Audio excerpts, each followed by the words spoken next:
새벽 3시 경비실 형광등만 홀로 깨어 있었습니다.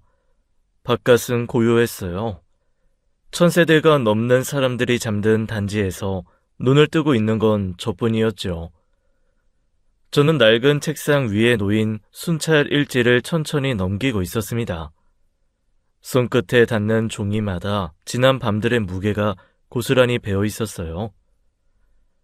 사람들은 경비원을 투명 인간이라 부릅니다. 틀린 말이 아니었어요. 엘리베이터에서 눈이 마주쳐도 시선은 저를 관통했죠. 인사를 건네면 허공에 말이 떠다녔습니다. 복도에서 스치는 저라는 존재는 벽과 다를 바 없었어요. 처음엔 그게 서러웠죠. 잠 못 드는 밤이면 내가 정말로 사라진 건 아닌가 싶었습니다. 하지만 7년이라는 시간은 서러움의 빛깔을 바꿔놓았어요. 어느 순간 깨달았죠. 투명 인간이라서 비로소 보이는 것들이 있다는 걸요. 저는 이 아파트 단지에서 7년간의 밤을 순찰로 걸었습니다. 가로등 아래를 지나고 지하주차장 구석을 돌고 비상구 잠금 장치를 하나씩 확인했어요. 그 수천 번의 밤 동안 저를 의식하는 입주민은 없었죠. 그래서 저는 모든 것을 볼 수 있었습니다. 누가 몇 시에 들어오는지, 어느 집 현관 앞에 술병이 하나씩 늘어가는지, 누구의 목소리가 밤마다 복도 너머로 새어 나오는지. 아무도 저를 보지 않았기에 저는 이 단지의 어둠을 통째로 들여다볼 수 있었어요. 그 어둠 속에서 저는 한 사람이 서서히 무너져가는 과정을 처음부터 끝까지 지켜봤습니다. 높은 곳에 올라선 사람은 제 발밑의 균열을 보지 못하는 법이죠. 그 사람도 자신이 허물어지고 있다는 걸 끝내 몰랐습니다. 그 모든 걸 가능하게 한 건 제 눈이 아니었어요. 매일 밤 같은 시간에 같은 경로를 걸으며 한 줄 한 줄 적어 내려간 이 순찰 일지 때문이었죠. 저는 펼쳐진 일지의 한 페이지 위에 손가락을 멈췄습니다.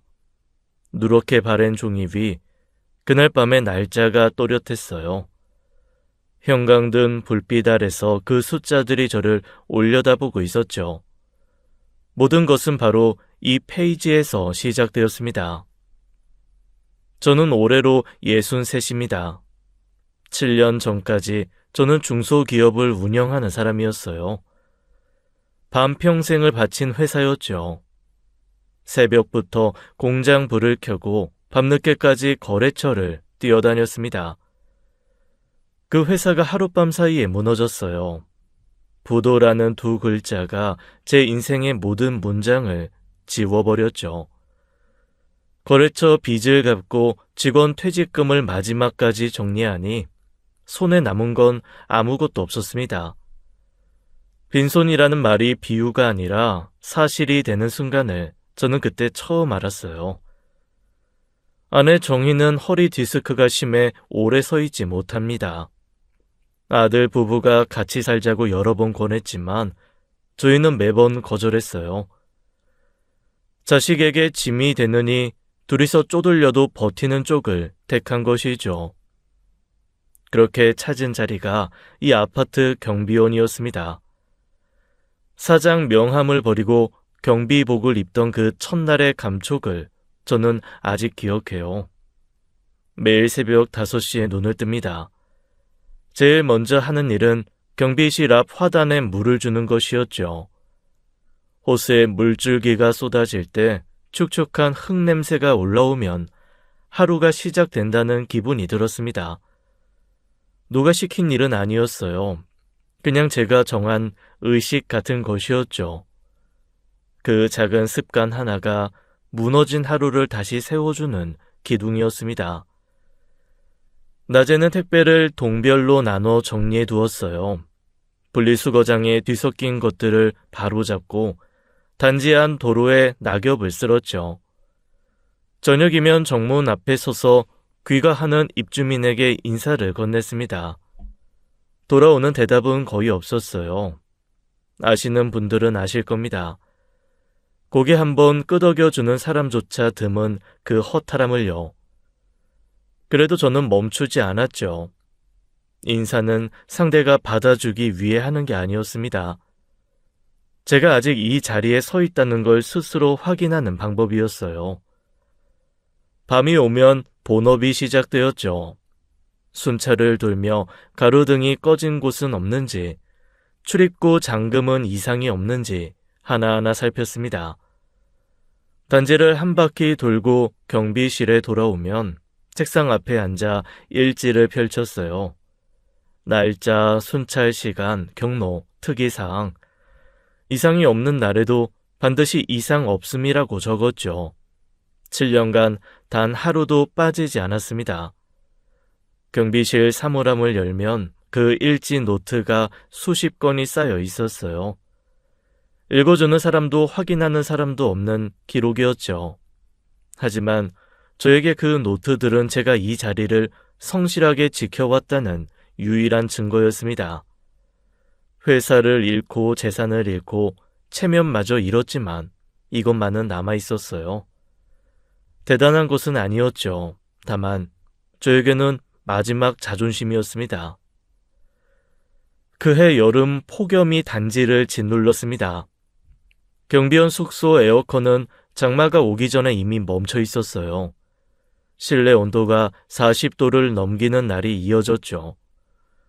숨을 들이쉬면 뜨거운 공기가 폐를 데이는 것 같았습니다. 저보다 나이가 많은 경비원 두 분이 번갈아 어지러움을 호소했어요. 쉬는 시간이면 쓰러지듯 바닥에 누웠죠. 그러던 어느 날 그중 한 분이 순찰을 마치시고 돌아오다 그대로 의식을 잃었습니다. 119가 오고 들것에 실려 나가는 그 뒷모습을 저는 멍하니 서서 지켜봤어요. 그날 바로 관리사무소에 에어컨 수리를 공식 요청했죠. 이틀이 지나고 사흘이 지나고 아무 답이 없었습니다. 찾아가 어떻게 되었는지 물으면 확인 중이라는 말만 돌아봤어요. 결국 저는 직접 입주자 대표를 찾아갔죠. 경비원 숙소 에어컨 수리건 말씀드리러 왔습니다. 사람이 쓰러져서 병원에 실려갔습니다.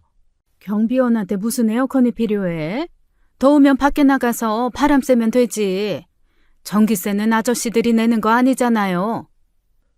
회장님, 40도가 넘는 방에서 사람이 쓰러졌습니다. 에어컨 수리비가 그렇게 큰 금액도 아닙니다.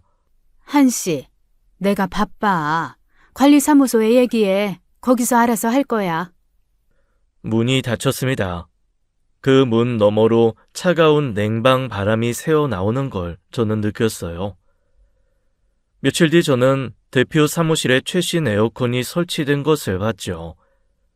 벽지까지 새로 바꾸는 인테리어 공사가 한창이었습니다. 그 비용이 전부 관리비에서 나온 것이었어요. 관리소장을 찾아갔죠. 소장님, 입주자 대표 사무실은 리모델링까지 하면서 경비원 숙소 에어컨은 왜 수리가 안 됩니까? 한씨, 나한테 그런 거 따지지 마. 입주자 대표 회의에서 결정하는 거야. 나도 어쩔 수가 없어. 그 말을 듣고 돌아서는데 등 뒤가 서늘했습니다. 한여름인데 오한이 드는 것 같았어요. 경비원들은 선풍기 하나에 의지해 교대를 이어갔죠. 출근하는 얼굴마다 핏기가 빠져 있었습니다. 어느 날 밤 순찰을 함께 돌던 연장자 동료의 다리가 갑자기 풀렸어요. 저는 달려가 그분을 부축했죠. 등에 엎인 그 몸이 깃털처럼 가벼웠습니다. 이분이 이렇게까지 마른 줄 몰랐어요. 경비실로 돌아오자 동료들이 입을 모았죠. 목수씨, 제발 가만히 있어. 아이, 괜히 건드렸다가 우리까지 잘려. 나보다 나이 많은 선배들이 쓰러져 나가는 걸 보고만 있으라고? 이러다 진짜 큰일 나. 내가 방법을 찾아볼게. 그날 밤 저는 순찰을 돌며 생각했습니다. 싸우겠다는 게 아니었어요. 다만 이대로는 안 된다는 것만은 분명했죠. 폭염이 꺾일 기미는 보이지 않았습니다. 아스팔트 위로 아지랑이가 피어오르던 그 주말, 단지 한 어린이집에서 행사가 열렸어요. 구청 관계자 두어 명과 입주민 수십 명이 모인 제법 큰 자리였죠. 단상 위에 전미경 입주자 대표가 올라섰습니다. 마이크를 잡은 손에 반지가 반짝거렸어요. 우리 단지는 올해도 쾌적하고 아름다운 주거 환경을 만들기 위해 최선을 다하고 있습니다. 관리비 절감에도 큰 성과를 거뒀고 앞으로도 입주민 여러분의 삶의 질을 높이는데 모든 노력을 기울이겠습니다. 박수가 터졌죠. 저는 행사장 뒤편 나무 그늘 아래 서서 그 연설을 듣고 있었습니다. 쾌적한 주거 환경이라는 말이 귀에 걸렸어요. 40도가 넘는 숙소에서 선풍기 하나로 버티는 사람들의 얼굴이 떠올랐죠. 들것에 실려 나가던 동료의 뒷모습이 연설 위로 겹쳐졌습니다. 질의응답 시간이 되었어요. 저는 손을 들었습니다.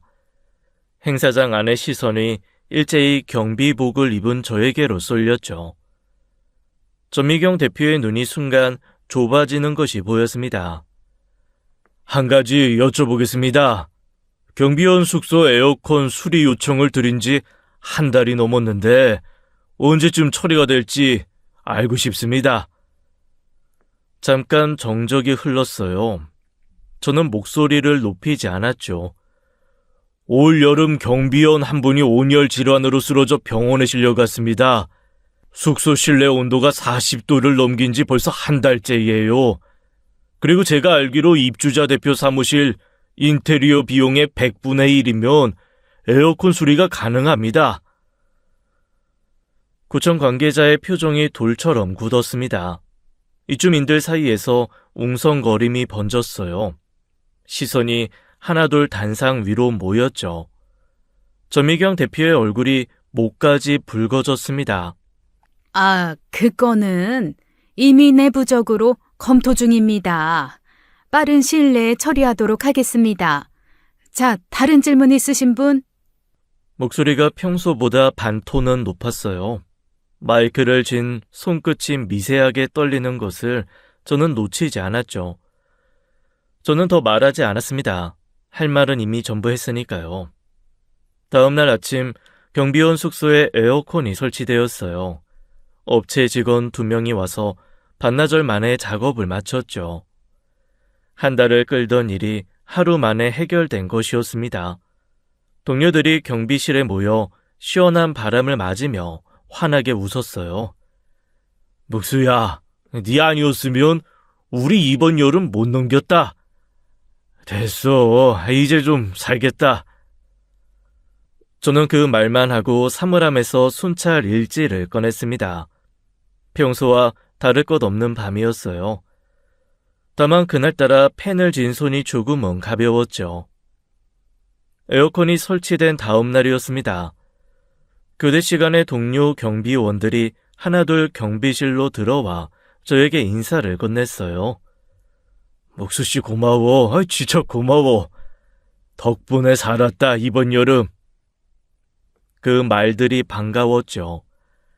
하지만 고마움 뒤에 다른 빛깔이 섞여 있다는 걸 저는 느꼈습니다. 눈을 마주치다가도 슬쩍 시선을 내리는 사람이 있었어요. 입주자 대표한테 찍힌 저를 걱정하는 기색이 역력했죠. 묵수야, 근데 괜찮겠어? 그 사람 성격에 가만 안 있을 텐데. 설마 에어컨 하나 고친 걸로 보복까지 하겠어? 그렇게 한가한 사람은 아닐 거야. 저는 웃으며 넘겼습니다. 속으로는 한 줄기 불안이 스쳤지만 내색할 이유는 없었어요. 그날 밤 교대 시간이었죠. 봉길이 형이 커피 2잔을 들고 경비실 문을 열었습니다. 늘 그랬듯 하나는 제 것, 하나는 자기 것이었죠. 캔커피였죠. 봉길이 형과 나누는 이 교대 시간의 커피가 이 사람의 하루 중 유일한 낙이었어요. 저도 마찬가지였죠. 하루 종일 투명 인간으로 지낸 시간 끝에 누군가와 마주 앉아 따뜻한 캔을 쥐고 있는 그 10여 분이 저에게는 숨통이었습니다. 아무리 쓴 커피라도 마주 앉을 사람이 있으면 맛이 달라지는 법이었어요. 봉길이 형은 몇 년 전 아들을 교통사고로 잃었습니다. 며느리는 아이를 두고 떠났어요. 남은 건 어린 손녀 서연이 하나뿐이었죠. 그 아이 학원비를 대려고 야간 근무를 자처해 온 사람이었습니다. 낮에는 손녀를 돌보고 밤에는 단지를 지키는 잠잘 틈 없는 삶이었어요. 저는 그 사정을 누구보다 잘 알고 있었죠. 전미경 그 사람이 가만히 있을 것 같아. 구청 사람들 앞에서 망신을 당했는데. 괜찮아. 내가 알아서 할게. 형은 그런 거 신경 쓰지 마. 봉길이 형이 커피를 한 모금 마시고는 한참을 말이 없었어요. 저는 그 침묵 속에서 생각했습니다. 나야 어떻게든 버틸 수 있는 사람이죠. 하지만 이 사람은 이 자리를 잃으면 안 되는 사람이었습니다. 손녀 서연이의 얼굴이 떠올랐어요. 서연이가 요즘 태권도를 배우고 싶다고 하더라. 학원비가 또 드는데 어떡하나 몰라. 서연이가 벌써 그런 걸 하고 싶어해? 대견하네. 아우 형 걱정 마. 다 방법이 있어. 잠시 후 벽시계가 자정을 알렸습니다. 순찰 시간이었죠. 저는 커피 캔을 내려놓고 자리에서 일어났어요. 봉길이 형도 빈 캔을 구기며 따라 일어났습니다. 경비실 문을 나서는데 밤 공기가 한결 선선했죠. 에어컨 사건 후 한 달쯤 지났을 때였습니다. 단지에 별다른 일이 없어 저는 슬그머니 안심하고 있었어요. 보복이라는 단어가 머릿속에서 서서히 옅어지던 참이었죠. 그런데 어느 날 오전 관리소장이 경비원 전원을 소집했습니다. 회의실에 들어서니 긴 테이블 위에 종이 묶음이 놓여 있었어요. 관리소장이 그것을 한 장씩 나눠주며 입을 열었죠. 이번 달부터 경비원 근무평가 제도 시행합니다. 평가표에 항목별 기준이 나와 있으니 숙지하시고 앞으로 매달 평가가 진행됩니다. 결과에 따라 인사 조치가 있을 수 있으니 참고하세요. 평가표를 받아들었습니다. 태도, 복장, 민원 대응, 순찰 성실도 항목은 그럴듯했어요. 하지만 읽을수록 고개가 기울어졌죠. 태도 항목의 배점이 30점인데 기준은 근무 자체가 성실한가 한 줄뿐이었습니다. 민원 대응도 마찬가지였어요. 누가 어떤 잣대로 점수를 매기는지 어디에도 적혀있지 않았죠. 채점자의 손끝, 기분에 따라 몇 점이든 줄 수 있는 구조였습니다. 평가가 아니라 칼자루를 쥐는 장치였어요. 저는 직감했죠. 에어컨건으로 구청 관계자 앞에서 체면을 구긴 전미경 입주자 대표의 앙심이 이 종이 한 장에 고스란히 담겨 있었습니다. 공개석상에서 받은 굴욕을 제도라는 포장지로 감싸 돌려보낸 것이었어요. 첫 번째 평가 결과가 나왔죠. 경비원 6명 중 최하점을 받은 사람은 저 하나뿐이었습니다. 경고 1회가 공식 기록되었어요. 사유란에는 입주민 민원 대응 불량이라고 적혀 있었죠. 어떤 입주민의 민원인지 언제 어디서 발생한 것인지 구체적 내용은 한 줄도 없었습니다. 이름도 날짜도 없는 유령 같은 민원으로 경고를 받은 것이었어요. 그 아래 붉은 글씨로 한 줄이 더 찍혀 있었죠. 경고 3회 누적 시 해고. 그 글자가 회의실 안의 공기를 무겁게 눌렀습니다. 회의가 끝나고 경비실로 돌아오자 동료들의 얼굴이 하나같이 어두웠어요. 목수야, 이거 너 잡으려고 만든 거 아니냐? 아이, 근데 우리도 언제 걸릴지 모르잖아. 저 점수 기준이 뭐가 뭔지, 야, 하나도 모르겠다. 걱정하지 마. 나한테만 해당되는 거야. 형들한테는 손 안 대. 그걸 어떻게 장담해? 한 번 칼을 빼들었는데 너만 베고 끝내겠냐? 동료들이 불안에 떠는 것이 보였습니다. 저는 더 이상 말을 보태지 않았어요. 대신 경비실 책상에 앉아 평가표를 다시 한번 천천히 읽었죠. 법적으로 이것이 유효한 건지 의문이 들었습니다. 입주자 대표회의 의결을 거친 것인지, 근로기준법상 정당한 절차를 밟은 것인지 어디에도 근거가 없었어요. 퇴근길에 구청 앞을 지나다 게시판에 붙은 안내문이 눈에 들어왔죠. 무료 노무 상담. 저는 걸음을 멈추고 그 안내문을 접어서 주머니에 넣었습니다. 쉬는 날이었습니다. 저는 주머니에 넣어둔 안내문을 꺼내 구청 무료 노무 상담소를 찾아갔어요. 좁은 상담실에 앉아 평가표와 경고 기록을 테이블 위에 펼쳤죠. 노무사는 서류를 한 장씩 넘기며 한참을 읽었습니다. 이따금 볼펜으로 밑줄을 긋기도 했어요. 그리고 안경 너머로 저를 보며 입을 열었죠. 이 평가제도 입주자 대표회의 의결 거쳤습니까? 그건 아닌 것 같습니다. 관리소장이 종이를 나눠주면서 시행한다고 통보한 게 전부입니다. 그러면 이거 무효입니다. 공동주택관리 규약상 경비원 인사에 관한 사항은 입주자 대표회의 의결을 거쳐야 합니다. 대표 개인이 단독으로 만든 평가제도는 법적으로 근거가 없어요. 이걸로 내려진 경고도 당연히 효력이 없습니다. 노무사가 그 내용을 정리한 의결서를 작성해 건넸어요. A4 2장짜리 문서였지만 한 글자 한 글자가 묵직했죠. 저는 그 종이를 받아들며 가슴 한편이 단단해지는 것을 느꼈습니다. 다음 날 관리사무소에 가서 입주자 대표회의 일정을 확인했어요. 이틀 뒤였죠. 저는 참관 신청서를 작성해 제출했습니다. 접수하는 직원의 눈이 잠깐 커졌지만 규정상 거부할 사유는 없었어요. 대표회의 당일이었죠. 회의실 문을 열고 들어서자 전미경 입주자 대표의 시선이 제 위에서 멈췄습니다. 저를 전혀 예상하지 못한 눈이었어요. 순간 공기가 달라지는 것을 느꼈죠. 회의실 안에는 위원 12명이 앉아 있었습니다. 저는 발언 기회를 요청했어요. 위원장이 잠시 머뭇거리다 허락했죠. 지난달 시행된 경비원 근무평가 제도에 대해 한 가지 여쭤보겠습니다. 이 제도가 대표회의 의결을 거쳐 만들어진 것인지 확인하고 싶습니다. 회의실이 조용해졌습니다.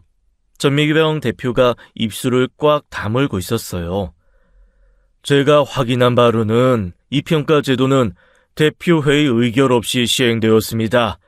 공동주택관리 규약에 따르면 경비원 인사에 관한 사항은 반드시 대표회의 의결을 거쳐야 합니다. 따라서 이 평가로 내려진 경고 역시 법적 효력이 없습니다. 저는 노무사 의견서를 꺼내 위원들에게 한 장씩 돌렸어요. 종이를 받아든 위원들의 눈이 빠르게 글자 위를 훑었죠. 회의실 안에 낮은 웅성거림이 번졌습니다. 이건 좀 문제가 있네. 저 이런 거 처음 보네요. 의결 없이 이런 평가를 개인이 단독으로 하면 안 되지. 맞아요. 이건 아니죠. 전미경 대표의 얼굴이 서서히 굳어졌어요. 두 번째였죠. 공개 석상에서 체면이 허물어지는 것이 결국 평가제도 보류가 만장일치로 결의되었습니다. 저는 회의실을 나오며 아무 말도 하지 않았어요. 복도를 걸어 경비실로 돌아왔죠. 사물함에서 순찰 일지를 꺼내고 펜을 집었습니다. 평소와 다를 것 없는 저녁이었어요. 다만 오늘의 기록은 조금 더 또박또박 적었죠. 평가 제도가 무산되자 단지 안의 공기가 미묘하게 갈라졌습니다. 처음에는 느끼지 못했어요. 바람의 방향이 바뀌었다는 걸 알아채기까지 며칠이 걸렸죠. 어느 날 밤 순찰을 마치고 1층 로비를 지나는데 입주자 2-3명이 소파에 앉아 이야기를 나누고 있었습니다. 제가 모퉁이를 돌아서자 목소리가 뚝 끊겼어요. 시선이 저를 스치고 지나간 뒤 누군가 헛기침을 했죠. 입이 열려 있다가 닫히는 그 찰나의 침묵이 어떤 말보다 선명했습니다. 며칠 뒤 교대 시간이었어요. 봉길이 형이 커피를 내려놓으며 평소보다 낮은 목소리로 입을 열었죠. 목수야, 요즘 단지 안에서 네 얘기가 좀 돌아. 전미경이랑 친한 입주민 몇몇이 그러더라. 그렇게 똑똑한 사람이 왜 경비나 하냐고. 노무사까지 데려온 경비원이라고 수군대고 있어. 가슴이 뜨끔했습니다. 날카로운 것이 갈비뼈 사이를 비집고 들어온 느낌이었어요. 하지만 저는 표정을 바꾸지 않았죠. 그런 말 신경 쓸 거 없어. 뒷담이야 어디 가나 있는 거지. 아유, 별것도 아닌 걸로 흔들면 그게 지는 거야. 봉길이 형은 고개를 끄덕였지만 눈에는 여전히 걱정이 서려 있었어요. 근데 목수야, 솔직히 나도 좀 불안해. 네가 자꾸 나서니까 저쪽에서 우리한테 화살을 돌릴까 봐 그래. 서연이 학원비도 있고 나는 이 자리 잃으면 진짜 갈 데가 없거든. 그 말에 저는 아무 대답도 하지 못했습니다. 봉길이 형의 불안은 제 불안과 뿌리가 같았어요. 이 사람에게 이 자리가 얼마나 절박한 것인지 저는 누구보다 잘 알고 있었죠. 그날 밤 혼자 순찰을 돌았습니다.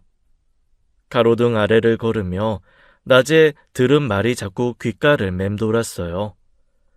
그렇게 똑똑한 사람이 왜 경비나 하냐, 그 한마디가 오래된 상처 위에 소금을 뿌리듯 쓰렸죠.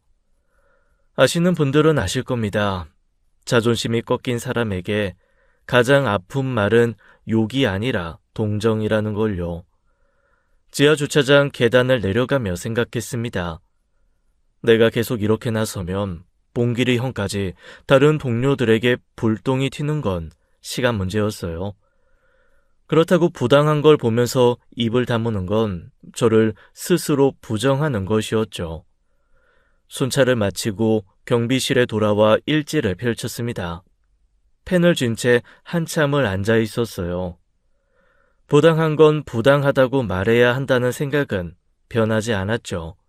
다만 방법을 바꿔야 했습니다. 동료들에게 피해가 가지 않는 길을 찾아야 했어요. 저는 일지에 빈 기퉁이에 작게 적었죠. 혼자 감당할 수 있는 방법을 찾을 것. 그 뒤로 한동안 단지에는 아무 일도 일어나지 않았습니다. 조용하다는 말로는 부족했어요. 소리를 삼킨 것처럼 고요했죠. 저는 매일 같은 시간에 같은 길을 걸었습니다.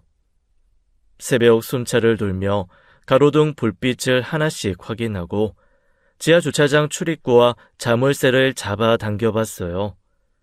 택배 보관함을 정리하고 경비실로 돌아오면 봉길이 형이 커피를 들고 기다리고 있었습니다. 그 시간만큼은 단지 전체가 우리 둘만의 것이었어요. 목수야, 소윤이가 학교에서 상을 받았다. 글짓기 대회에서 은상이래.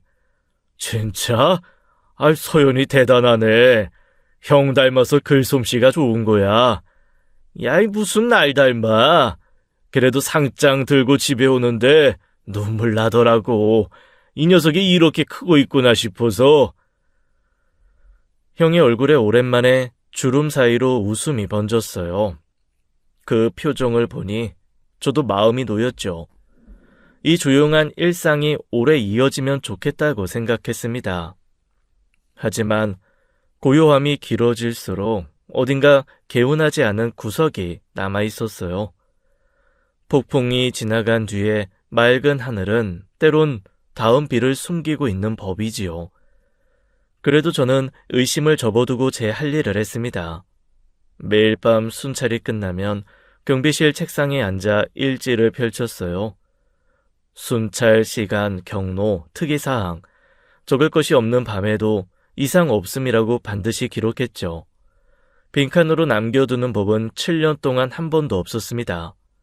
가끔은 아내에게서 전화가 왔어요. 여보, 많이 힘들지? 밤에 안 추워? 괜찮아. 별일 없어. 퇴근하고 맛있는 거 사갈게. 맛있는 거는 무슨, 그냥 몸성이 들어와. 전화를 끊고 나면 경비실이 조금 더 넓어진 기분이었죠. 저도 펜을 놓고 불을 껐습니다. 내일도 같은 하루가 올 거란 믿으며 눈을 감았어요. 그때까지는 그렇게 믿고 있었죠. 그 고요가 깨진 건 새벽 2시였습니다. 순찰을 돌다 단지 후면 쪽에서 낮은 엔진 소리가 들렸어요. 헤드라이트 불빛이 아스팔트 위를 훑으며 트럭 한 대가 천천히 들어오고 있었죠. 가로등 불빛 아래 관리소장 조재만이 서 있었습니다. 새벽 2시의 양복 차림이었어요. 잠에서 깨어 나온 사람의 모습이 아니었죠. 약속이라도 잡아놓은 듯 트럭을 기다리고 있었습니다. 인부 한 명이 트럭에서 자재 몇 개를 대충 내리더니 5분도 채 되지 않아 다시 트럭에 올라탔어요. 관리소장이 인부에게 뭔가를 말하고 고개를 끄덕였죠. 엔진 소리가 후문 너머로 사라졌습니다. 마치 처음부터 아무것도 없다는 듯이요. 저는 건물 모퉁이에 서서 그 장면을 처음부터 끝까지 지켜봤어요. 심장이 평소보다 빠르게 뛰고 있었죠. 다음 날 아침 단지 게시판에 공지 한 장이 붙어 있었습니다. 입주민 불편 최소화를 위해 새벽 시간대에 시설 보수 공사를 진행합니다. 저는 공사 현장이라는 곳을 직접 걸어가 봤어요. 땅을 파헤친 흔적도 새로 깐 흔적도 어떤 변화의 자국도 없었죠. 어제와 똑같은 바닥이 아무 말 없이 저를 올려다보고 있었습니다. 공지문의 글자와 현장의 실체 사이에는 깊은 골이 놓여 있었어요. 며칠 뒤 같은 시각에 또 트럭이 들어왔죠. 같은 후문, 같은 인부, 같은 5분, 그리고 또 같은 침묵이 뒤를 이었습니다. 공사라는 이름은 달고 있었지만 공사의 흔적은 어디에도 없었어요. 저는 그날부터 순찰 일지에 새로운 항목을 추가했죠. 날짜, 시간, 트럭 번호판, 인부 수, 한 줄 한 줄 또박또박 적었습니다. 혹시 몰라 현장 사진도 찍어두었어요. 이런 새벽 공사가 한 달 동안 대여섯 차례 반복되었죠. 저는 매번 빠짐없이 기록했습니다. 그러다 문득 깨달은 것이 있었어요. 이 단지에서 이런 식의 공사는 어제 오늘 시작된 것이 아니었죠. 제가 의식하지 못했을 뿐 이미 오래전부터 같은 패턴이 되풀이되고 있었습니다. 보이지 않는 곳에서 무언가가 조용히 새어나가고 있었던 것이었어요. 그즈음 관리사무소 게시판에서 우연히 단지 공사 비용 내역을 보게 되었죠. 숫자가 눈에 걸렸습니다. 배관 교체 한 건에 수천만 원, 방수 공사 한 건에 또 수천만 원. 저도 한때 중소기업을 운영했던 사람이었어요. 자재비와 인건비 정도는 가늠할 줄 알았죠. 그 금액은 실제 공사 규모와는 도저히 맞지 않았습니다. 새벽 2시에 트럭, 현장에 나와 있는 관리소장, 흔적 없는 공사 현장, 그리고 장부 위에 거대한 숫자들, 이것들이 하나의 선으로 연결되기 시작했어요. 아직 확신은 없었죠. 하지만 확신이 없을 때 할 수 있는 일은 하나뿐이었습니다. 기록하는 것이었어요. 저는 일지를 덮으며 스스로에게 말했죠. 보이는 대로 적어라. 판단은 나중에 해도 된다고. 기록을 시작한 지 2달째였습니다. 어느 날부터 공사 현장의 분위기가 달라졌어요. 새벽 순찰 중 후문 쪽을 지나가는데 인부 2명이 트럭 옆에 쪼그려 앉아 담배를 태우고 있었죠. 제 발소리가 들렸는지 한 명이 고개를 돌렸습니다. 그 순간 둘 다 벌떡 일어나 삽을 집어들었어요. 땅을 파는 신용을 하며 자재를 이리저리 옮기기 시작했죠. 예전에는 제가 지나가도 거들떠 보지 않던 사람들이었습니다. 투명 인간 앞에서 연극을 하고 있었어요. 서투른 연극이었죠. 그건 하나를 뜻했습니다. 저를 의식하라는 지시가 위에서 내려왔다는 것이요. 며칠 뒤 관리소장이 저를 불렀어요. 한씨, 앞으로 새벽 순찰은 정문하고 주차장 위주로 돌아 후문 쪽은 빼도 돼. 이유가 뭡니까? 후문도 순찰 구역에 포함되어 있는데요. 아유, 입주민 민원이 있었어. 새벽에 경비원이 돌아다니면 시끄럽다고. 어떤 입주민이 언제 민원을 넣은 건지 알 수 있을까요? 그런 건 내가 일일이 알려줄 의무 없어. 지시사항이니까 따르기만 해. 또 이름 없는 민원이었죠. 평가 제도 때와 같은 수법이었습니다. 저는 그 자리에서 더 묻지 않았어요. 하지만 확신이 생겼죠.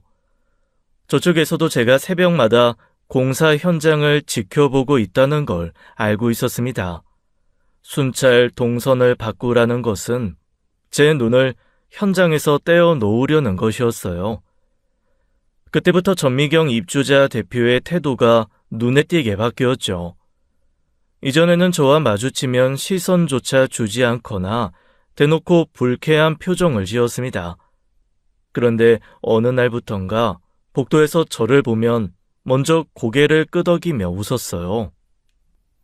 한경빈님, 요즘 고생이 많으시죠? 날이 추워졌는데 밤에 괜찮으세요? 그 목소리에는 온기가 담겨 있었죠. 하지만 저는 등줄기가 서늘해지는 것을 느꼈습니다. 모욕은 적어도 방향이 보이는 공격이었어요. 웃음은 달랐죠. 무언가 감추고 있는지 알 수 없었습니다. 이를 드러내는 짐승이 항상 공격 직전이듯 그 친절이 저에게는 경고를 읽혔어요. 그날 밤 교대 시간에 봉길이 형에게 말했죠. 요즘 전미경 대표가 나한테 이상하게 친절해. 먼저 웃으면서 인사를 하더라고. 그 사람이? 목수야, 그게 더 무서운 거야. 그 사람이 너한테 웃었다는 건 뭔가 준비를 하고 있다는 소리 아니겠어? 조심해야 돼. 형의 말에 저도 고개를 끄덕였습니다. 커피가 식어가는 줄도 몰랐어요. 불안은 있었죠. 하지만 순찰 일지를 덮을 수는 없었습니다. 기록을 멈추는 순간 제가 본 것들이 모두 없었던 일이 되는 것이었어요. 저는 그날 밤에도 일지를 펴고 날짜를 적었죠. 그날 밤은 유난히 고요했습니다. 바람 한 점 없는 새벽이었어요. 후문 쪽 골목을 지났는데 어둠 저편에서 소리가 들렸죠. 여자의 비명이었습니다. 짧고 날카로운 공기를 찢는 소리였어요. 저는 뛰었죠. 생각보다 몸이 먼저 움직였습니다. 골목 안쪽에 한 남자가 젊은 여성의 팔을 잡고 끌고 가려 하고 있었어요. 여성이 몸부림을 치며 소리를 질렀죠. 저는 둘 사이에 끼어들었습니다. 이 손 놔요! 남자가 저를 밀쳤어요. 한 번, 두 번, 세 번째에 저는 바닥으로 넘어졌죠. 등이 콘크리트에 부딪혔습니다. 갈비뼈 쪽에서 무언가 꺾이는 소리가 났어요. 손목을 짚으며 일어나려 했지만 몸이 말을 듣지 않았죠. 여성이 비명을 지르며 골목 밖으로 뛰어나갔습니다. 남자도 반대편으로 도주했어요. 골목에 저 혼자 남았죠. 차가운 바닥 위에 엎드린 채 숨을 고르는데 갈비뼈가 숨 쉴 때마다 칼날처럼 찔렀습니다. 얼마나 지났는지 모릅니다. 지나가던 입주민이 저를 발견하고 119에 신고했어요. 들것에 실리는 순간 경비실 사물함 안에 순찰 일지가 떠올랐죠. 오늘 기록을 못 썼다는 생각이 먼저 들었습니다. 다음날 저는 병원에서 간신히 몸을 일으켜 출근했어요. 갈비뼈에 금이 갔고 손목에는 부목이 감겨 있었죠. 경비실에 도착하자마자 관리소장이 저를 찾았습니다. 한씨, 입주자 대표가 보자고 해. 지금 바로 올라가.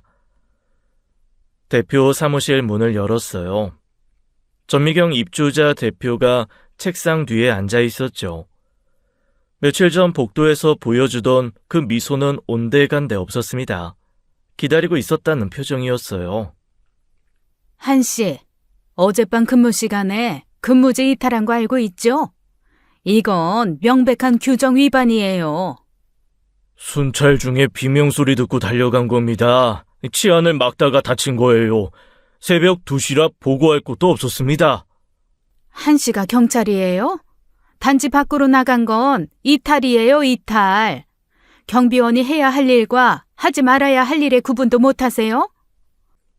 사람이 끌려가고 있었습니다. 그걸 보고 그냥 지나치라는 겁니까? 감정적으로 나오지 마세요. 규정은 규정이에요. 이건 제 개인 결정이 아니라 관리 규정에 따른 조치입니다. 오늘부로 해고 통보합니다. 그 말을 듣는 순간 방 안의 공기가 한꺼번에 빠져나가는 것 같았어요. 사람을 구한 것이 이탈이 되고 이탈이 해고가 되었죠. 저는 더 이상 말하지 않았습니다. 말이 통하지 않는 곳에서 말을 보태는 건 제 입술만 닳게 하는 일이었어요. 경비실로 돌아와 사물함을 열었죠. 순찰 일지 노트가 수십 건이 쌓여 있었습니다. 7년간의 밤이 그 안에 빼곡히 들어있었어요. 저는 하나씩 가방에 넣기 시작했죠. 그런데 이상했습니다. 아무도 오지 않았어요.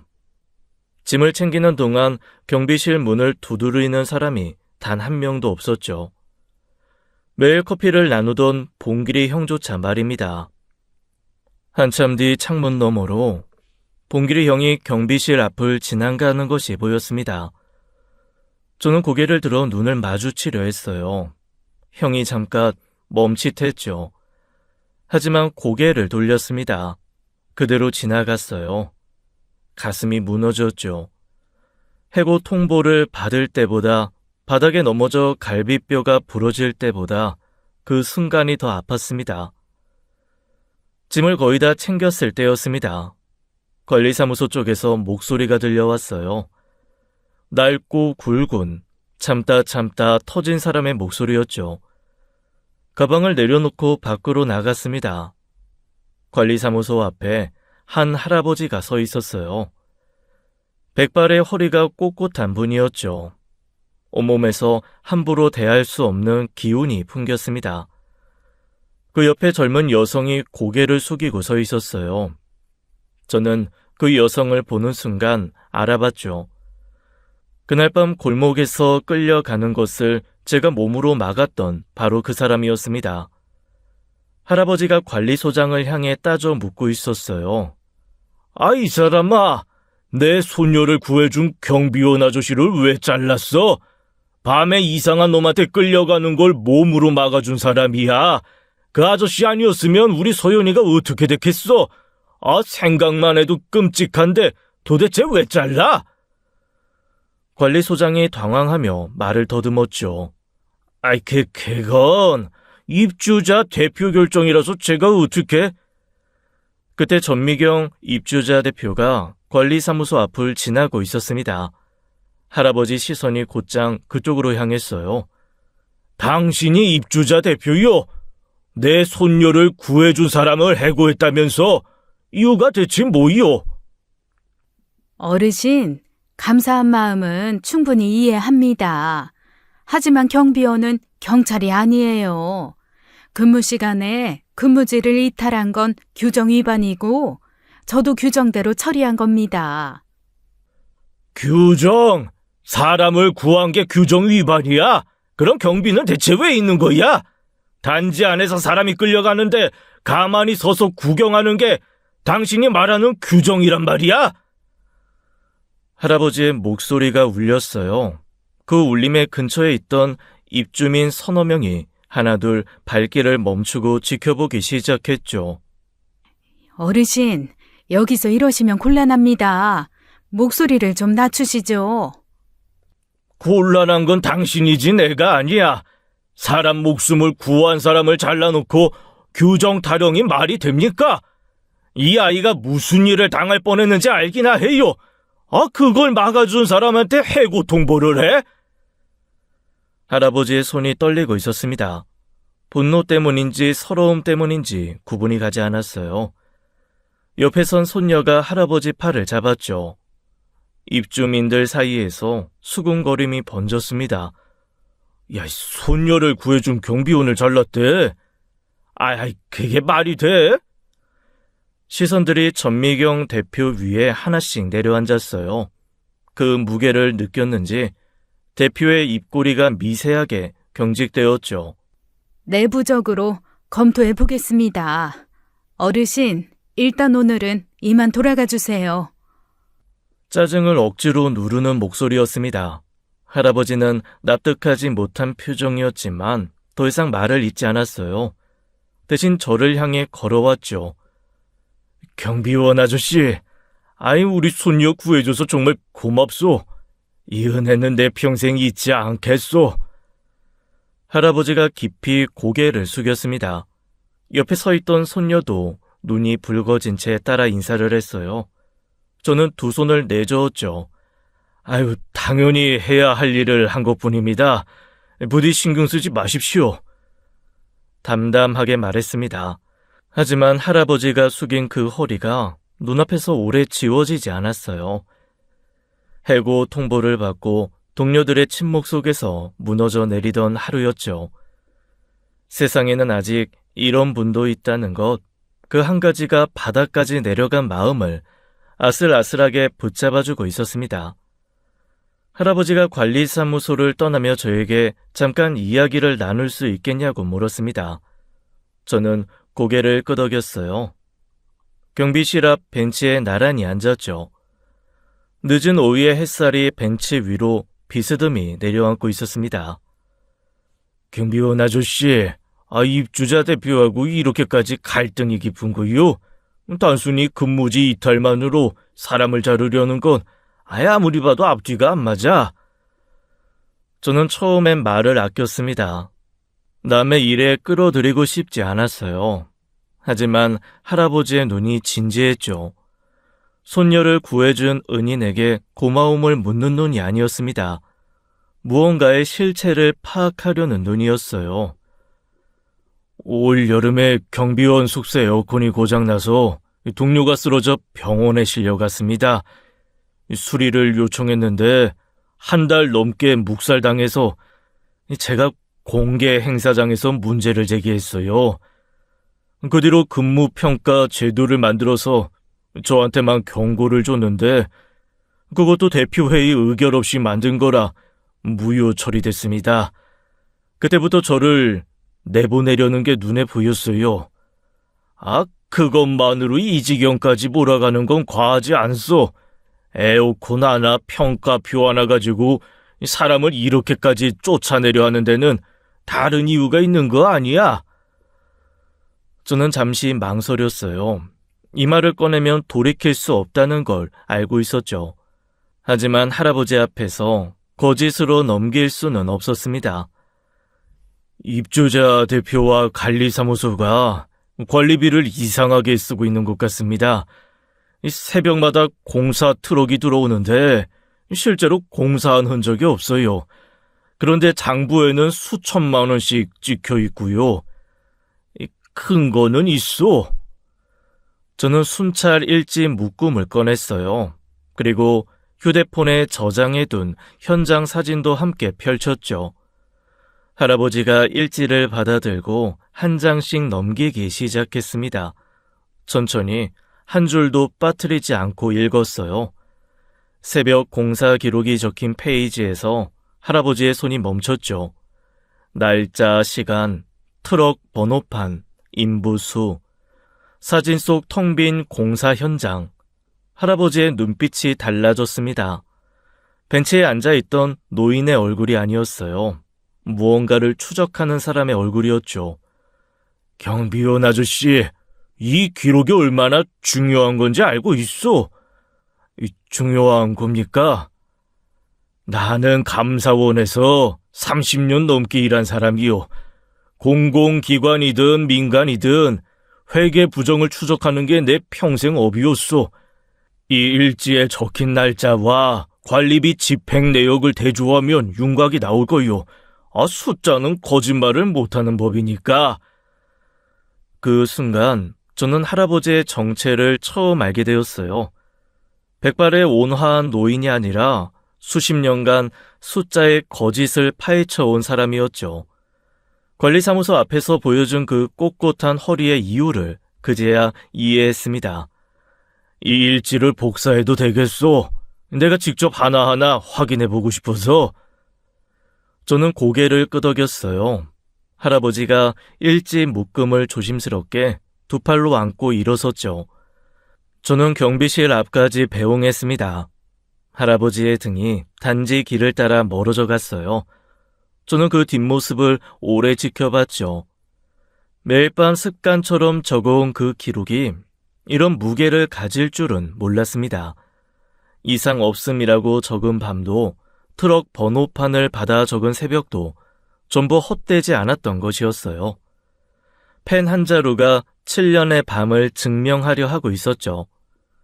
며칠 뒤 할아버지가 움직였습니다. 입주자 대표회의 감사 자격으로 관리비 집행 내역 열람을 공식 요청한 것이었어요.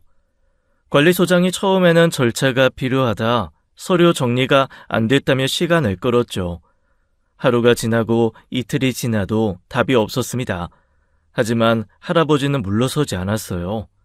감사 권한에 의한 공식 요청이라 법적으로 거부할 근거가 없었죠.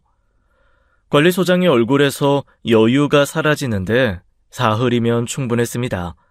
결국 장부가 열렸어요.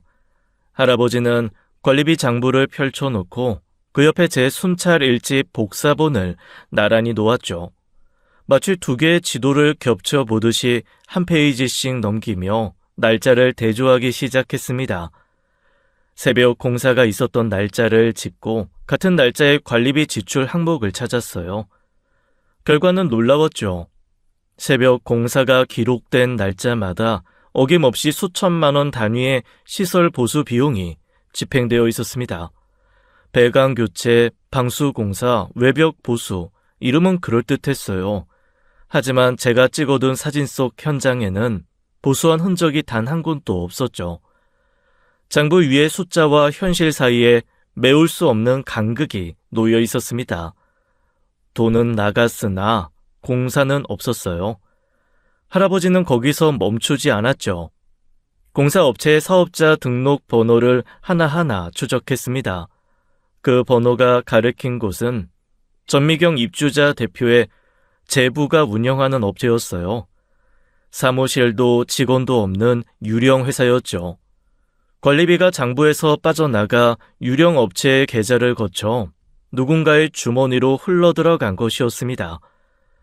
돈의 흐름을 따라가니 길의 끝에는 항상 같은 이름들이 서 있었어요. 전미경 대표만이 아니었죠.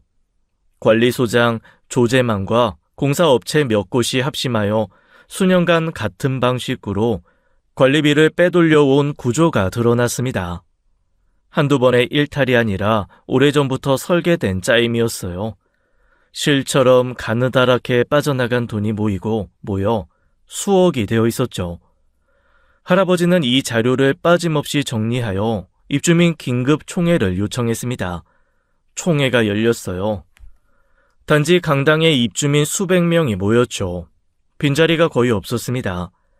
할아버지가 단상에 서서 횡령의 전모를 공개했어요.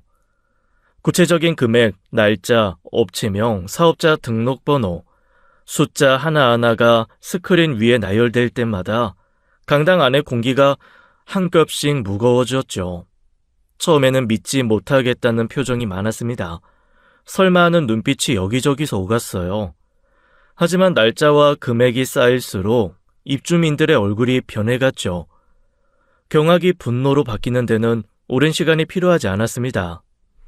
우리가 낸 관리비가 저렇게 빠져나간 거야? 몇 년이래? 대체 몇 년을 이렇게 해먹은 거야? 제부회사로 돈을 빼돌렸다고? 그게 진짜 사실이야? 그동안 전미경 대표를 지지하며 경비원이 너무 나선다고 수군거리던 입주민들이 자리에서 벌떡 일어나 목소리를 높였어요. 자신들의 돈이 빠져나간 것을 알게 된 순간 지지는 증발하고 격분만이 남았죠. 어제까지 대표 편에 들던 사람들이 오늘은 가장 크게 분노하고 있었습니다. 저를 흉보던 입주민들도 입을 다물었어요. 그렇게 똑똑한 사람이 왜 경비나 하냐고 뒷담을 하던 그 입들이 굳게 닫혀 있었죠. 경비실 앞을 지나면서 고개를 돌리던 동료들도 총회장 한쪽 구석에 서서 아무 말도 하지 못했습니다. 저는 총회장 맨 뒷줄에 조용히 앉아 있었어요. 발언을 하지 않았죠. 손을 들지도 않았습니다. 그저 그 광경을 지켜봤어요. 7년간 써온 순찰 일지가 이 자리에 제 대신 서 있었죠. 제가 할 말은 이미 그 노트 속에 전부 적혀 있었습니다. 총회가 끝나자마자 전미경 입주자 대표가 자리에서 벌떡 일어났습니다. 궁지에 몰린 사람 특유의 눈빛이었어요. 도망칠 곳이 없으면 물어뜯는 법이죠. 잠깐만요. 그 순찰 일지라는 거 경비원이 불법으로 수집한 정보입니다. 새벽에 몰래 사진을 찍고 트럭 번호판을 기록한 게 정상적인 업무예요? 이건 명백한 개인정보 침해고 사찰이에요. 목적이 있는 거짓말이라고요. 절 거짓말로 공격하는 겁니다. 전 이 건으로 해당 경비원을 고발하겠습니다. 여기 계신 분들 진짜 피해자가 누군지 다시 한번 냉정하게 생각해 보세요. 강당이 잠깐 조용해졌습니다. 전미경 대표는 그 틈을 놓치지 않았어요. 피해자의 표정을 정교하게 지으며 입주민들을 돌아봤죠. 자신이야말로 억울한 사람이라는 듯이. 하지만 그 침묵은 오래가지 않았습니다. 할아버지가 단상 앞으로 한 걸음 나섰어요. 서두르지 않았죠. 순찰 일지는 경비원의 정당한 업무 기록입니다. 순찰 시간에 단지 안에서 목격한 사항과 기록하는 게 경비원의 직무예요. 불법이 아닙니다. 그리고 회계조사는 제가 감사 권한으로 공식 절차를 밟아 진행한 겁니다. 어디에도 불법은 없습니다. 불법이 있다면 관리비를 유령업체로 빼돌린 쪽이죠. 할아버지의 목소리는 차분하지만 한 글자도 흔들림이 없었죠. 30년간 감사원에서 닦아온 논리가 그 짧은 문장들 안에 전부 담겨 있었습니다. 그 순간 강당 여기저기서 목소리가 터져 나왔어요. 관리비 횡령해놓고 피해자 행세하는 거야? 몇 억을 빼돌렸으면서 경비원한테 고발이라고? 어이가 없네 진짜. 야유가 파도처럼 밀려왔죠. 전미경 대표의 얼굴에서 핏기가 빠졌습니다. 저는 입주민 여러분을 위해 헌신해 왔습니다. 이 단지를 위해 제가 얼마나 많은 시간을 쏟았는지. 말이 채 끝나기도 전에 누군가의 목소리가 그 위를 덮었어요. 당장 해임시켜! 그 한마디가 신호탄이었죠. 여기저기서 같은 외침이 쏟아졌습니다. 한 사람의 목소리가 두 사람이 되고 10사람이 되어 강당 전체를 채웠어요. 입주민 총회에서 전미경 대표 해임 안건이 즉석으로 올라갔죠. 고수를 요청하자 수백 개의 손이 일제히 올라갔습니다. 반대는 단 한 명도 없었어요. 만장일치였죠. 전미경 대표는 그 손들의 숲을 바라보며 입술을 떨었습니다. 한때 이 사람들 위에 군림하던 자리가 한순간에 허물어져 내렸어요. 해임 결의와 함께 저에 대한 해고 결정도 전면 철회되었죠. 관리사무소에서 공식 복직 통보가 전달되었습니다. 그 뒤에 일은 빠르게 흘러갔어요. 경찰 수사가 시작되었죠. 할아버지가 정리한 자료와 제 순찰 일지가 수사 자료로 넘어갔습니다. 전미경 대표와 관리소장 조재만의 업무상 횡령 혐의가 확정되었어요. 공사업체 관계자들까지 줄줄이 소환되어 수년간의 공모 관계가 낱낱이 밝혀졌죠. 유령 업체를 통해 빼돌린 금액이 수억 원에 달했습니다. 전미경 대표와 조재만 관리소장이 나란히 기소되었어요. 경비원에게 무슨 에어컨이 필요하냐며 면전에서 모욕하던 그 입, 유령 민원으로 경고장을 만들어 저를 옥죄던 그 손, 사람을 구한 것을 이탈이라고 부르며 해고를 통보하던 그 목소리, 그 모든 것이 고스란히 자기 자신에게 돌아간 것이었죠. 저는 그 소식을 경비실에서 전해 들었습니다. 창밖으로 단지에 가로등 불빛이 보였어요. 저는 아무 말도 하지 않았죠. 책상 위에 놓인 순찰 일지를 펴고 오늘 날짜를 적기 시작했습니다. 펜척이 종이 위를 긁는 소리만이 경비실을 채웠어요. 그것만으로 충분했죠. 복직 후 입주민들이 저에게 관리 자문 역할을 맡아달라고 요청했습니다. 한참을 고민했어요. 하지만 이 단지에서 다시는 같은 일이 벌어지지 않게 하려면 누군가는 지켜봐야 했죠. 저는 수락했습니다. 다시 경비실에 출근한 첫날이었어요. 새벽 5시에 눈을 떴죠. 호스를 들고 화단 앞에 섰습니다. 물줄기가 흙 위에 떨어지자 축축한 냄새가 올라왔어요. 7년간 맡아온 그 냄새가 여전히 같았죠. 아무것도 변하지 않는 것 같은데 모든 것이 달라져 있었습니다. 교대 시간이었어요. 경비실 문이 열리고 봉길이 형이 커피 2잔을 들고 들어왔죠. 형이 커피를 책상 위에 내려놓고 한참을 서 있었습니다. 입을 열지 못하고 있었어요. 목수야, 그때 네 편 못 들어줘서 미안해. 아니, 네가 짐 싸는 거 보면서도 아무 말 못한 내가 한심해서 잠이 안 왔다. 형의 목소리가 떨렸죠. 형, 서연이가 있잖아. 지킬 사람이 있으니까 나서지 못한 거지. 나도 형 자리였으면 그랬을 거야. 괜찮아. 형이 고개를 숙였습니다. 저는 먼저 커피 캔을 집어들었어요. 아유, 됐어. 마시자. 저희는 나란히 앉았죠. 서연이가 요즘 글짓기를 또 하고 있어. 이번엔 장래 희망을 쓰래. 뭐라고 쓴대? 경찰관이래. 나쁜 사람 잡는 사람이 되고 싶다고. 저는 웃었습니다. 형도 웃었어요. 오랜만에 경비실이 따뜻했죠. 며칠 뒤 할아버지가 손녀와 함께 경비실에 들렸습니다. 손녀가 저를 보더니 허리를 깊이 숙였어요. 아저씨, 그날 정말 감사했습니다. 저는 괜찮다며 손을 내저었죠. 이 단지에서 아저씨 같은 사람이 있어서 다행입니다. 별 말씀을요. 저는 제 할 일을 했을 뿐입니다. 2사람이 돌아간 뒤 경비실이 다시 고요해졌습니다.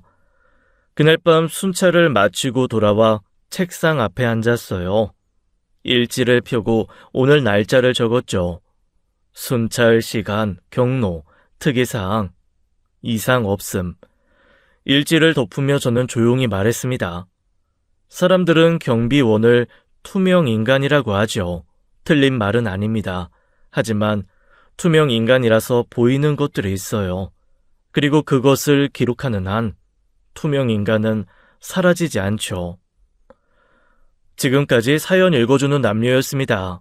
끝까지 함께 해주신 여러분 감사드리며 저희는 다음 사연으로 돌아올게요. 감사합니다.